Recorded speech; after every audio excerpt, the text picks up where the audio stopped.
क्योंकि हम गलत किए हैं, आज नहीं तो कल, तभी हमें गाली पड़ती है, तभी हमसे कोई गुस्सा होता है। वो व्यक्ति गुस्सा नहीं होता, हमारा कर्म उसकी खोपड़ी में बैठ के गुस्सा दिलवा करके और हमको गाली दिलवाता है। हमारे पाप का मार्जन होता है। सही पूछो, यहाँ कोई ऐसे भी नहीं कर सकता। अगर ऐसे कर रहा है तो हमारा कर्म है और उसको प्रेरित करके वो ऐसे करवा रहा है। हम चूंकि वर्तमान को केवल देख रहे हैं, भूत को तो देखा नहीं। जैसे ए भाई, अगर तुम इनके भूत के कार्य को जानो तो तुम यही कहोगे भगवान ने सही किया। हाँ, भगवान ने सही किया, लेकिन हम भूत के कार्य को तो जानते नहीं, हम वर्तमान के दृश्य को देखते हैं। यहाँ जो भी हो रहा है, हम अपने कर्मों का भोग भोग रहे हैं, हम अपने अपने कर्मों का भोग भोग रहे हैं। जैसे पूर्व में हमारे द्वारा जो कर्म होता है वो अधिक रूप लेकर के हमें दंड देता है।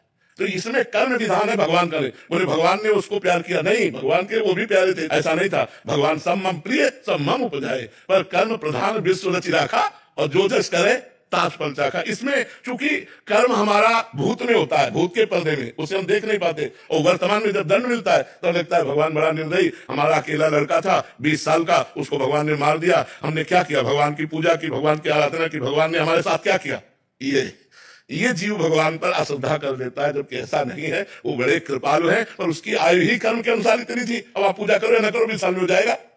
तो ये बातें समझनी है सत्संग के द्वारा कि हमको कोई अगर क्रोध करता है, कोई गाली देता है, तो कहीं ना कहीं वो हमारे किसी कर्म का मार्जन है। हम समझ नहीं पाते और नया कर्म कर बैठते, और अगर हम चुप सह जाए तो हमारे कर्म का मार्जन हो जाएगा, पर सहना बहुत कठिन है जी। मुक्ता जी, गोस्वामी राधा वल्लभ श्री हरिवंश महाराज जी, आपके चरणों में कोटि कोटि प्रणाम। महाराज जी, क्या भौतिक कर्तव्यों को श्री जी को समर्पित करने मात्र से भगवत प्राप्ति संभव है? नहीं, नाम स्मरण करते हुए भौतिक कर्म को भगवत समर्पित करने वाला भगवत प्राप्ति कर लेगा। अगर नाम स्मरण नहीं है तो कर्म समर्पण से, भगवत स्मृति नहीं है ना, तो सांसारिक स्मृति बनी रही ना, तो फिर कर्म तो सांसारिक ही हुआ ना। वो बात है स्मृति। यस्य स्मरण मात्रेण जन्म संसार बंधनात् विमुच्यते नमस्तस्मै विष्णुवे प्रभु विष्णुवे। स्मरण, भगवत प्राप्ति के लिए स्मरण की जरूरत है। अगर हमारी स्मृति संसार की है तो बंधन युक्त है, अगर हमारी स्मृति अंतःकरण से भगवत स्मृति हो रही, वो मोक्ष का स्वरूप है। मन ही बंधन और मोक्ष का कारण है। विषय चिंतन करने वाला मन बंधन का कारण है, और भगवत चिंतन करने वाला मन मोक्ष का कारण है। यदि आपका चिंतन विषय चिंतन हो रहा है तो आप कुछ भी क्रियाएं करें, परिणाम में तो आपको बंधन प्राप्त होगा। अगर भगवत चिंतन हो रहा है और कर्म शास्त्रीय विधान के अनुसार हो रहे हैं तो भगवत प्राप्ति निश्चित है। फिर कर्म समर्पण से भगवत प्राप्ति हो जाएगी। नाम जब जरूर चाहिए। अगर भजन नहीं है तो बारी मथे तो होए बरु सिकता ते बरु तेल, बिनु हरि भजन न भवतरी, या सिद्धांत अपेल। ये अटल सिद्धांत है। अगर भगवान का भजन नहीं करोगे तो संसार समुद्र से पार नहीं हो पाओगे। भजन जरूरी है। सिद्ध महापुरुष भजन करते हैं, साधक की बात क्या। हरिशरणम हरिशरणम सरकादि हर समय जपते रहते हैं। इसलिए भगवान नाम जब सब करो तभी कल्याण होगा। बिट्टू जी, राजा जी महाराज जी, आपके चरणों में कोटि कोटि प्रणाम। महाराज जी, मेरा प्रश्न है कि कुछ वाणियां जी ऐसी हैं जिनका मैं व्याख्या नहीं पढ़ सकता, तो मैं चिदानंद को कैसे प्राप्त करूं जिससे वाणी जी की व्याख्या पढ़ने योग्य हो सकूं? नाम जब चिदानंद तत्व का ज्ञान करा देगा। जो राम राम नहीं बोल पाते थे, मरा मरा बोले ना, वो इतिहास की रचना कर दी संस्कृत से। भगवान की दिव्य लीलाओं को खुली आंख देखते हुए और उन्होंने रच दिया। नाम में इतनी बड़ी सामर्थ्य है। कौन सा चिदानंद तत्व है जो नाम के द्वारा अनभिज्ञता में रह जाए? नाम जब करो सब प्राप्त हो जाएगा। जो ककारा नहीं जानते थे उनके मुख से वेद उच्चारण होने लगे। नाम में अपार महिमा है। भले वो संस्कृत ना बोल पाए, लेकिन उनकी बात देख लो, किसी न किसी श्लोक में लिखी मिलेगी। उनके अंदर से जो भाव निकलेगा वो शास्त्र में लिखा मिलेगा। जो भगवान नाम जप करते हैं, और चाहे जितने बड़े विद्वान हो, अगर भजन नहीं कर रहे हो तो भाव तरने का बात नहीं होगी। नामात्मा प्रवचने न लभ्या न मेधया न बहुना श्रुते न। बहुत बढ़िया प्रवचन कर ले संस्कृत से और भजन ना हो तो उससे भगवत प्राप्ति थोड़ी हो जाएगी। बहुत प्रवचन सुन ले और भजन ना हो तो भगवत प्राप्ति हो जाएगी क्या? भगवत प्राप्ति उसे होती है जो डट के भजन करता है। चाहे प्रणव का जप करो, चाहे राम जप करो, चाहे कृष्ण जप करो, डट के करो। तभी हट के और डट के, भोगों से हटके और डट के भजन करो, अभी सब चिदानंद तत्व का ज्ञान हो जाए। ऐसे चिदानंद तत्व का ज्ञान थोड़ी हो जाएगा। खूब जप करो, भजन करो। शास्त्र बिल्कुल पढ़ना ना आता हो तो संत जनों के श्री मुख से शास्त्र ही तो निकलते। सरल भाषा में संतों ने कहा, शास्त्रों के अर्थ का गान किया है, उसे श्रवण करो और भजन करो, बढ़िया काम बन जाएगा। राधा जी महाराज जी, महाराज जी आप कह रहे हैं कि आपका प्रश्न है कि ईर्ष्या करने वाला इतनी ईर्ष्या क्यों करता है? क्या ईर्ष्या में व्यक्ति किसी का इतना नुकसान भी कर सकता है? वो व्यक्ति दूसरे का जीवन पूरी जो तरह से- ईर्ष्या करता है वो दूसरे का नुकसान तो क्या कर पाएगा, उसका खुद नुकसान हो जाता है, उसका खुद पतन हो जाता है। उसे कोई दंड मिलेगा? और क्या, उसका खुद पतन हो जाता है। जो ईर्ष्या करता है, मत्सरता करता है, मत्सरत मेरे से आगे निकला जा रहा है, इस बात से जलता है, तो वो उसका नुकसान कर पाए ना कर पाए, अपना नाश जरूर कर लेगा। ईर्ष्या करने वाला अपना पतन जरूर कर लेता है, अपना नाश कर लेता है। इस ईर्ष्या की वजह से मैं काफी परेशान हूँ और आप ही नहीं परेशान हो, पूरा विश्व परेशान है। पूरा विश्व परेशान है। अपने घर में सुख पूर्वक रहने की व्यवस्था, लेकिन पड़ोसी के घर में ज्यादा है, तो हम अपने घर में रहते हुए भी जल रहे हैं क्योंकि पड़ोसी के घर में ज्यादा है। हाँ, हमें अपने घर का सुख नहीं भोग रहे, हम पड़ोसी के घर के सुख का दुख भोग रहे हैं। ये ईर्ष्या सबके दिमाग में है। कंचन तजना सहज है, सहज तिया का नेह, और मान बढ़ाई ईर्ष्या दुर्लभ तजना है। ईर्ष्या बहुत बड़ी चीज है, इसको समन करना भगवान की कृपा से ही होता है। और ईर्ष्या जो करता है वो दूसरे का अहित करे या ना करे, अपना अहित जरूर कर लेता है, अपना पतन जरूर कर लेता है। हमें चाहिए नाम जप करते हुए दूसरे के द्वारा ईर्ष्या जो हमारे प्रति की जा रही, हम उसको क्षमा करें, उसका मंगल मनाएं। लाल बाहू शाह जी, श्री हरिवंश महाराज जी, महाराज जी आप कह रहे हैं कि आपके गांव में श्री जी कृपा से सार्वजनिक मंदिर बनवा रहे हैं मिलके, तो महाराज जी उसमें महादेव जी के मंदिर, पार्वती जी के मंदिर, भैरव जी के मंदिर, राधा कृष्ण जी के मंदिर हैं। इसके लिए महाराज जी थोड़ा सा मार्गदर्शन चाहिए था कि कोई गलती ना हो जाए, तो हम किस बातों का ध्यान रखें, उनकी सेवा बाद में कैसे? हाँ, बस सबसे बड़ी समस्या ये है कि मंदिर बनवाना सहज है, लेकिन मंदिर के देवता की बराबर पूजा होती रहे ऐसी व्यवस्था करना कठिन है। बहुत से ऐसे मंदिर हैं जिनमें जल चढ़ाने वाला कोई नहीं। आज का समाज जो है, हमें लगता है पूरे गांव में 1 2 4 ऐसे निकल आवे जो जल चढ़ाने के लिए रोज नियम से जाते हो। नहीं तो अब नई नई जो जनरेशन है वो शंकर जी में सुबह 4 बजे जाके जल नहा के चढ़ाए, 9 10 बजे तक तो सोते हैं, तो सुबह जल। तो हमें लगता है देवालय बनवावे तो कुछ अर्थव्यवस्था ऐसी कर दे जिससे पुजारी आदि की व्यवस्था हो जाए और ठाकुर का भोग लगता रहे, ऐसी व्यवस्था कर देनी चाहिए। नहीं तो देवालय तो बहुत बनवा देते, लेकिन उनकी भोजन व्यवस्था, भोग व्यवस्था, आरती व्यवस्था ना करने से अपराध भी लगता है।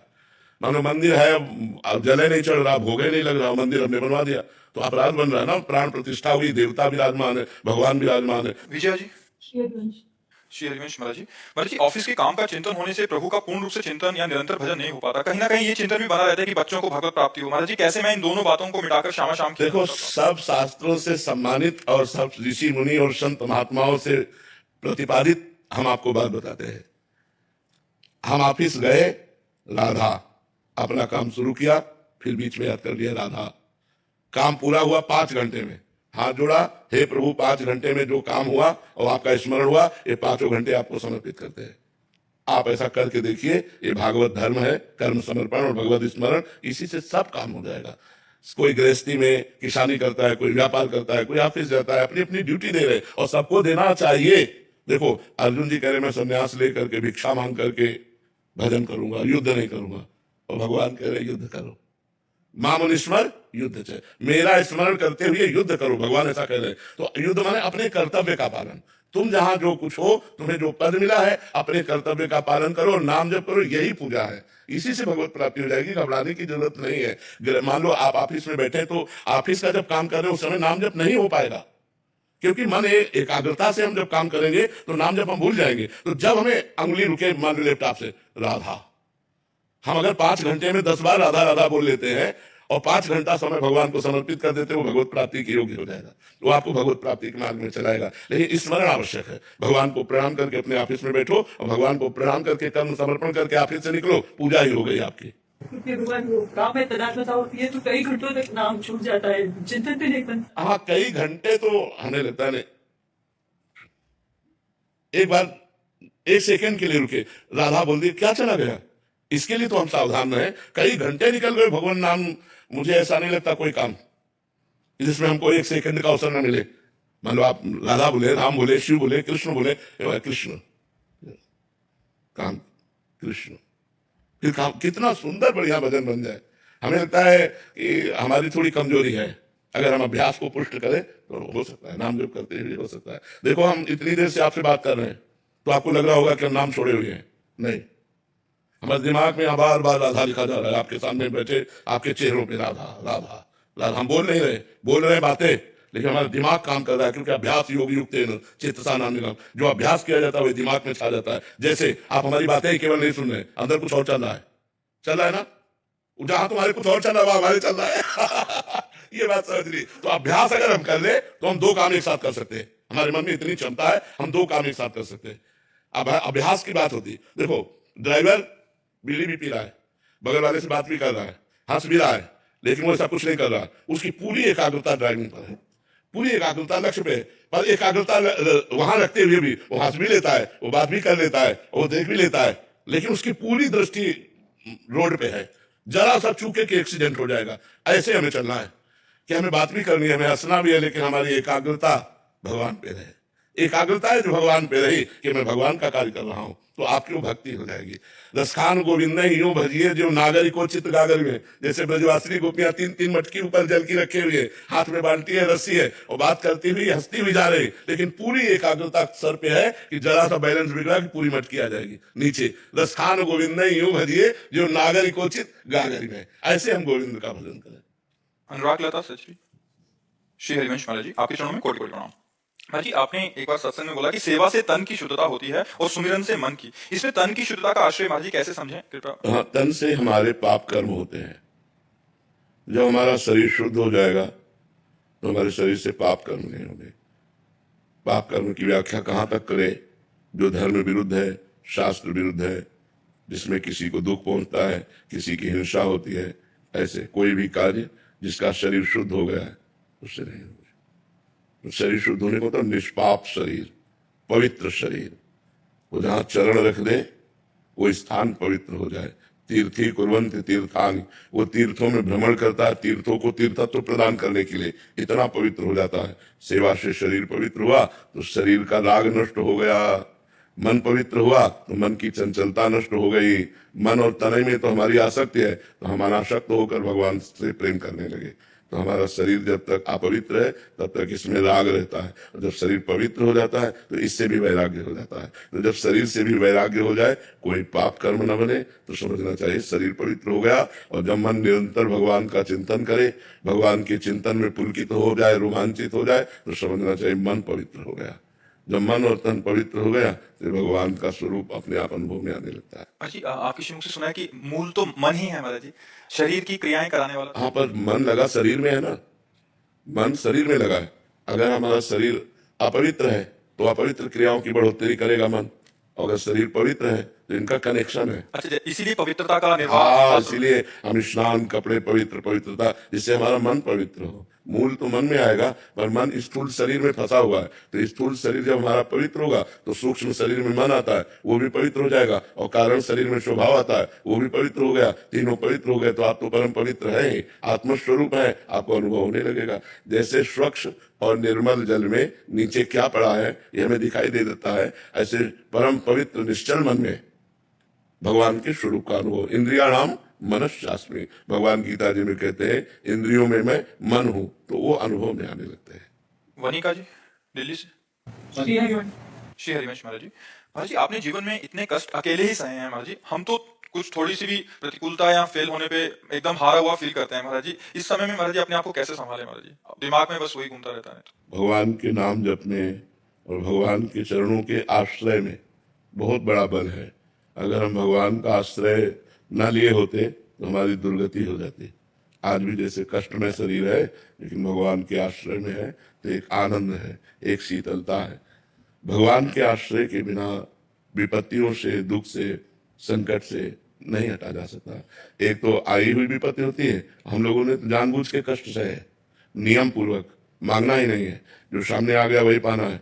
कई कई दिन भूखे रहना, गर्मी सर्दी बरसात सब सहना, पर प्रभु के लिए तो उन्होंने ऐसी सामर्थ्य दे दी जो अब कष्ट कष्ट लगता ही नहीं है, अब कोई दुख दुख लगता ही नहीं है। सुख से डर लगता है, बड़ाई से डर लगता है, अब गाली देने वाले से डर नहीं लगता, अपमान करने वाले से डर नहीं लगता। ये भगवान की कृपा से होता है। इसलिए नाम जप करो, भगवान का आश्रय लो, तो बहुत बल है भगवान में, बहुत बल है। सबसे बड़ा अगर जीवन में कष्ट कोई अनुभव में होता है तो अकेलापन का होता है, नहीं होता?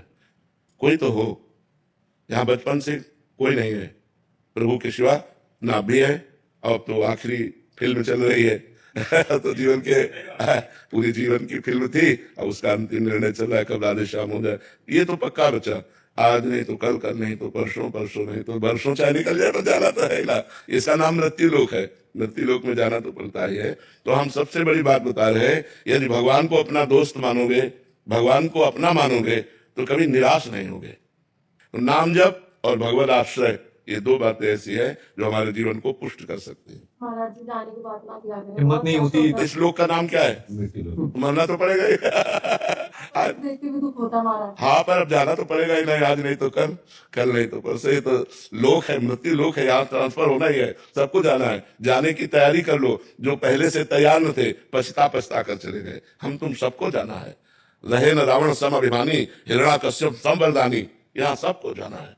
इसलिए नाम जप करो और भगवान से प्यार करो। जहां जाना है वो ठिकाने की याद करो, तुम्हें कहाँ जाना है। जैसे अपने लोगों को है कि निकुंज जाना है, श्री जी के पास जाना है। जब तक शरीर है उनका जस गा रहे हैं, शरीर छूटा अपने प्यारे के पास पहुंच गए, अपने घर पहुंच गए। आए मिले परिवार आपने, हरि हंसी कंठ लगायो, भाग बड़ो वृंदावन पायो।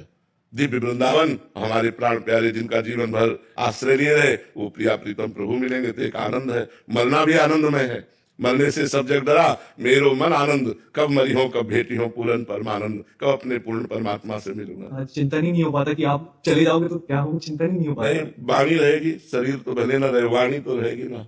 प्रेमानंद की वाणी तो रहेगी ना, वाणी संभालेगी, वाणी संभालेगी। ये बोला जाता है कि हर युग में जो प्रभु अवतरण लेते हैं उनका एक कार्य सिद्धि होता है। अभी आपका कार्य सिद्धि नहीं हुआ, लोगों को उद्धार करता है प्रभु। अरे तो भगवान के ऊपर हो सकता है वो और जिला दे। उनकी वो बिल्कुल नहीं हुआ प्रभु। ये बहुत लोग आपको रास्ते नारायण मोदी से पतित आदमी को आपने सही मार्ग दिखाया है। कभी ऐसी बात ना करते। एक संत भगवान ने आपको बोला था कि 80 वर्ष तक कुछ नहीं होगा आपको, तो महाराज जी हालत देख के लगती है, महाराज जी भी बहुत लोगों का आपने उद्धार करना है। हालत देख के लगता है ना। बड़ी उम्र के लोग नहीं, छोटे छोटे बच्चे, कॉलेज के बच्चे सब आपको सुनते हैं और आप सबका मार्गदर्शन कर रहे हैं। भगवान की बड़ी कृपा है कि सब हमें प्यार करते हैं, हमारी बात मानने की चेष्टा करते हैं। इसलिए सबको धन्यवाद है, सबको प्रणाम है। सुरेश गौड़ जी। श्री हरिवंश महाराज जी। जी राधा वल्लभ श्री हरिवंश महाराज जी। महाराज जी, पूर्ण गुरु जो सतमार्ग दिखावे, मोक्ष प्रदान करावे, यदि किसी को न मिल पाए तो क्या वो भगवान को गुरु माने, भगवान को गुरु माने। क्या मानिए आपको, आप जैसे संत महात्मा को गुरु नहीं माना जा सकता है? अगर पूर्ण गुरु नहीं मिल पा रहा है उसको, किसी को भगवान को गुरु मानना चाहिए, व्यक्ति को गुरु नहीं मानना चाहिए। गुरु को भगवान मानना चाहिए और भगवान को गुरु मानना चाहिए। गुरु साक्षात परब्रह्म तस्मै श्री गुरुवे नमः। अगर व्यक्ति दिखाई दे तो गुरु नहीं बनाना चाहिए, अगर साक्षात परब्रह्म परमात्मा दिखाई दे तो गुरु मान लेना चाहिए। गुरु ब्रह्मा, गुरु विष्णु, गुरुदेव महेश्वरा, गुरु साक्षात परब्रह्म तस्मै श्री गुरुवे नमः। हमारे गुरुदेव पूर्ण परमात्मा है। जब ये भाव हो जाए तो गुरु बना लेना चाहिए। अगर व्यक्ति भाव रहे तो फिर भगवान को गुरु मान लो भाव से, क्योंकि व्यक्ति को गुरु बनाने से कल्याण नहीं होगा, गुरु को व्यक्ति मानने से कल्याण नहीं होगा, गुरु को ब्रह्म मानने से। वैसे सर्वम खलविदम ब्रह्म, सब भगवान के ही स्वरूप है, लेकिन गुरु साक्षात परब्रह्म। गुरु तो साक्षात परब्रह्म स्वरूप। गुरु और भगवान में भेद दृष्टि रखना ये अज्ञानता की दृष्टि है। लेकिन हम कहते हैं जब तक ये अज्ञानता बनी रहे तो बंदे कृष्णम जगत गुरु, भगवान को गुरु बनाकर नाम जप करना चाहिए। आशीष जी। महाराज जी, सारे पाप आचरण आपकी कृपा बल से छोड़ दिए हैं 1.5 साल पहले से। प्याज, लहसुन, मांस, मदिरा, मतलब सभी।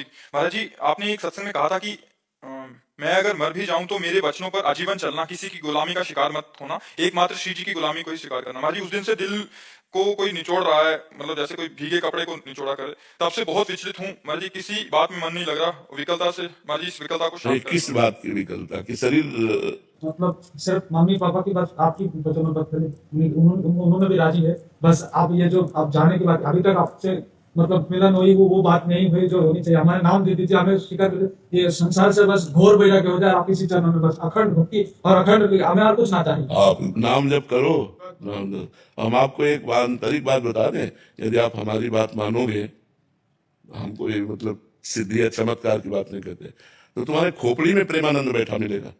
ये तुम देख लेना, तुम्हें लगेगा कि हमारे माइंड पे वो बैठे हुए हैं और वो मुझे चला रहे हैं, क्योंकि ये जीवन भगवान को समर्पित जीवन है।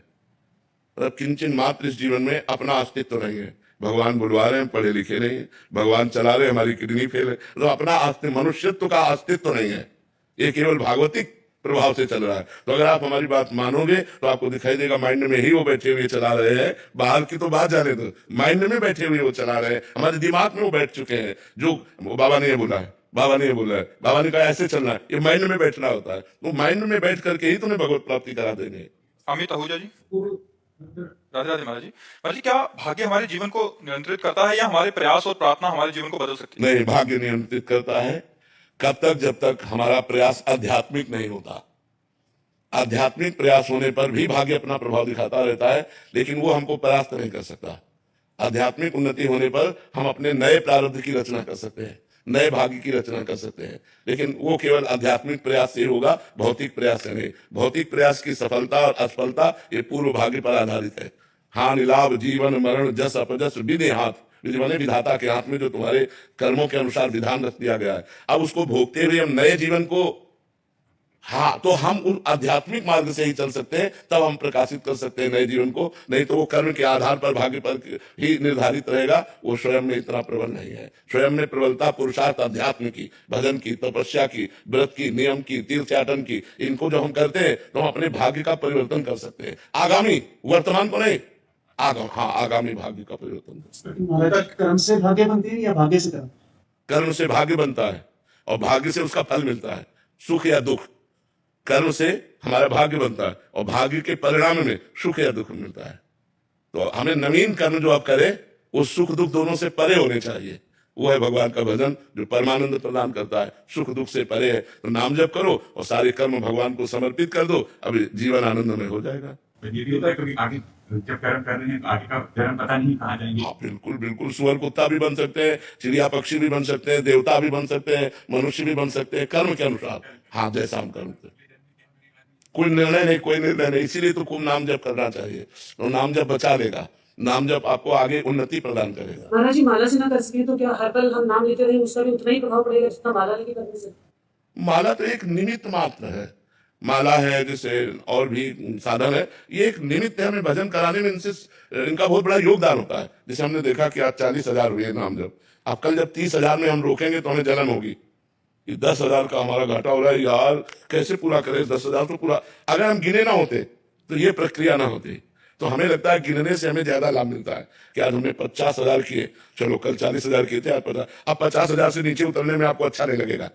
तो मुझे लगता है नए साधक को गिनकर करना चाहिए, माला से, काउंटर से, जैसे भी बने, तो उससे हमारी रुचि बनती है, वैसी संख्या बनती है। अब ऐसे हमारा घंटा भर मन लगा और कभी बिल्कुल ना लगा तो फिर वो ठीक नहीं रहेगा। एक नियत संख्या से जब किया जाता है तो हमारी भजन में प्रवृत्ति होने लगती है। और जैसे आप रोज 50,000 नाम जप करो तो 50,000 का तो अभ्यास हो गया और 10-5,000 आप एक्स्ट्रा में घसीट सकते हो, तो धीरे धीरे हम भजन प्रवृत्ति बढ़ा सकते हैं। तो ऐसे हमें पता ही नहीं चला कितना जप हुआ। ये सिद्धों का है, जो सिद्ध हो गए हैं उनके श्वास प्रश्वास में भगवान नाम चल रहा है। अब उनको जपना तो है नहीं, वो तो स्वयं चल रहा है। साधक को जिसको जपना है उसको चाहिए माला, सुमिरनी, काउंटर आदि के द्वारा संख्या से, तो संख्या से ज्यादा जप होता है।